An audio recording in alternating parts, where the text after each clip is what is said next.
ନା ଯଦି ବାପ ମା ଜୀବିତ ଥିବେ ବାପ ନଥାଇକି ମା ଥିବ ମା ନଥାଇକି ବାପା ଥାଆନ୍ତୁ କିମ୍ବା ବାପା ମା ଦି ଜଣ ଯାକ ଥାଆନ୍ତୁ ଯାହାର କେହି ନଥିବେ ଯାହାର କେହି ନଥିବେ ବାପ ମା ତାହେଲେ ଶୁଣିଥା ଭାଗବତ ବାଣୀ ଭାଗବତ କଣ କହିଲା ଗୁରୁ ବ୍ରାହ୍ମଣ ପିତା ମାତା ଏ ଚାରି ପ୍ରତକ୍ଷରେ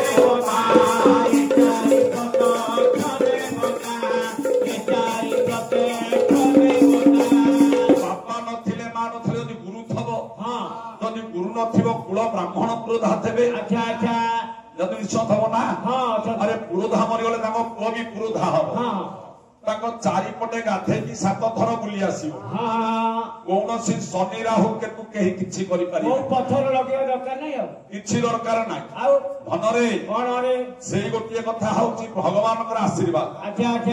ଗୁରୁ ବ୍ରାହ୍ମଣ ପିତା ମାତା ଏ ଚାରି ପ୍ରତ୍ୟକ୍ଷ ଦେବତା ଯଦି ଦେଖିବାକୁ ଚାହୁଁ 4 ଜଣଙ୍କୁ ଯଦି ଦେବତା ବୋଲି ଚିନ୍ତା କରିବୁ ତୋର କେହି କିଛି କରିପାରିବେ